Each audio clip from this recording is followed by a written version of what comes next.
दोस्तों आज women's world cup 2025 का फाइनल मुकाबला खेला गया।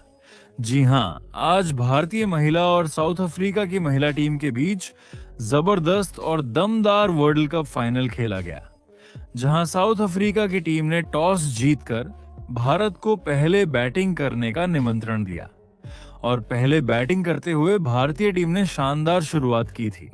शेफाली वर्मा और स्मृति मंदाना ने साउथ अफ्रीका की टीम को बता दिया कि ये टीम कोई मामूली टीम नहीं है, ये टीम तगड़ी टीम है और वो खेल भी उस तरीके से रहे थे। बैटिंग इतनी शानदार थी कि 50 रन तक उन्होंने कोई विकेट ही नहीं गंवाया था।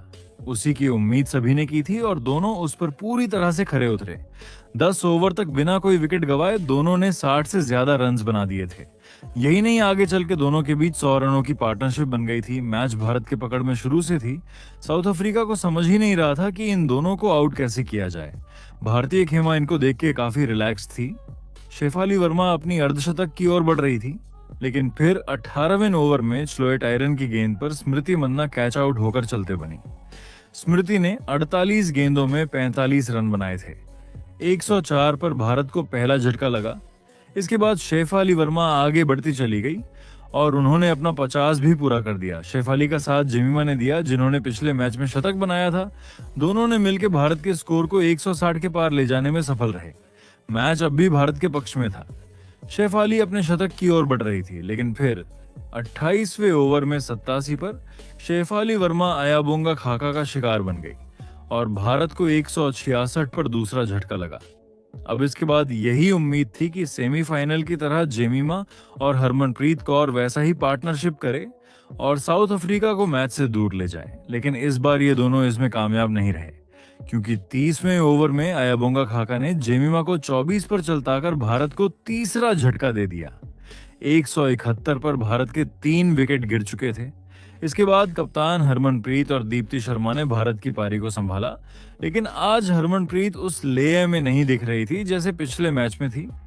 हाँ, दीप्ति शर्मा की वजह से जरूर भारत का स्कोर 220 के पार जा चुका था, लेकिन फिर 39वें ओवर में हरमनप्रीत 29 गेंदों में सिर्फ 20 रन बनाकर चलते बनी। इस वक्त भारत 223 पर था। दीप्ति शर्मा एक चोर जरूर संभल कर खड़ी थी, लेकिन फिर उन्हें अमनजोत कौर का साथ नहीं मिला। भारत को यह मैच जीतने के लिए 300 से भी ज्यादा रन्स बनाने थे और भारत 245 पर थी। अब सारी जिम्मेदारी पिंच हिटर ऋचा घोष के ऊपर था। आखिरी 5 ओवर बचे हुए थे।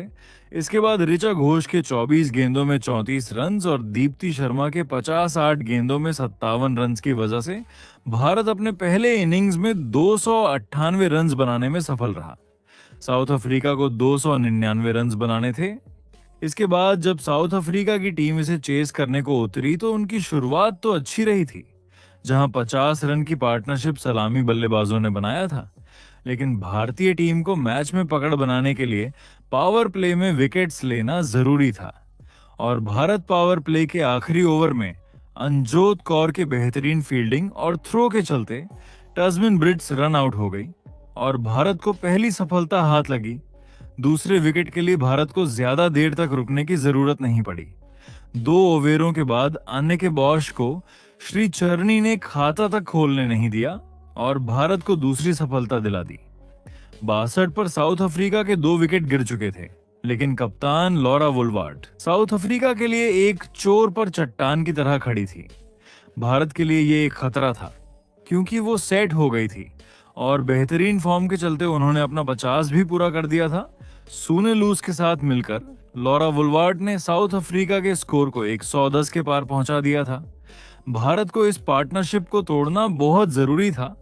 कप्तान हरमनप्रीत कौर ने सब कुछ ट्राई कर लिया था, फिर आखिर में जाके उन्होंने शेफाली वर्मा को गेंद दी और शेफाली ने आते ही वो किया जिसने साउथ अफ्रीका को चौंका दिया।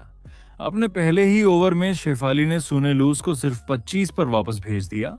उसके बाद अपने अगले ओवर में पहली ही गेंद पर शेफाली ने मरिजान काप को 4 पर पवेलियन भेज दिया था।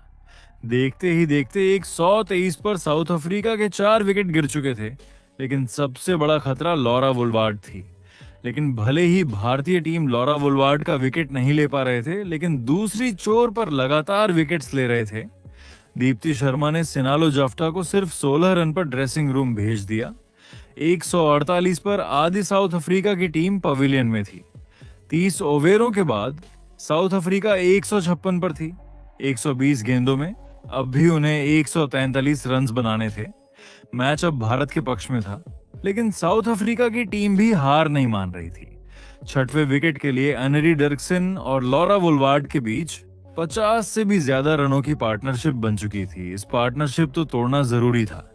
फिर जाके 40वें ओवर में दीप्ति ने अनरी डर्कसन के डंडे उड़ाकर 35 पर वापस भेज दिया। 209 पर 6 विकेट गिर चुके थे। आखिरी 10 ओवरों का खेल बचा हुआ था और भारत की जीत के सामने सिर्फ लॉरा वोलवर्ट एक चट्टान की तरह खड़ी थी और उन्होंने अपना शतक भी पूरा कर दिया था। लेकिन फिर दीप्ति शर्मा ने कमाल किया, बल्कि अनजोत कौर ने दीप्ति की गेंद पर एक जबरदस्त कैच पकड़ा, जिसके चलते लॉरा वोलवर्ट 101 रन बनाकर चलती बनी। अब यहां से भारत को जीतने से कोई नहीं रोक सकता था और यहां से उन्होंने कोई गलती नहीं की, क्योंकि उसी ओवर में दीप्ति ने एक और विकेट ले लिया। साउथ अफ्रीका के 8 विकेट गिर चुके थे। यहां से भारत ने बड़े आसानी से मैच को अपने नाम करते हुए विश्व की वर्ल्ड चैंपियन टीम बन चुकी है। 2025 की चैंपियन टीम अब भारत है। इस जीत ने सभी को काफी खुश कर दिया था। ये ऐतिहासिक जीत सदियों तक याद रखी जाएगी।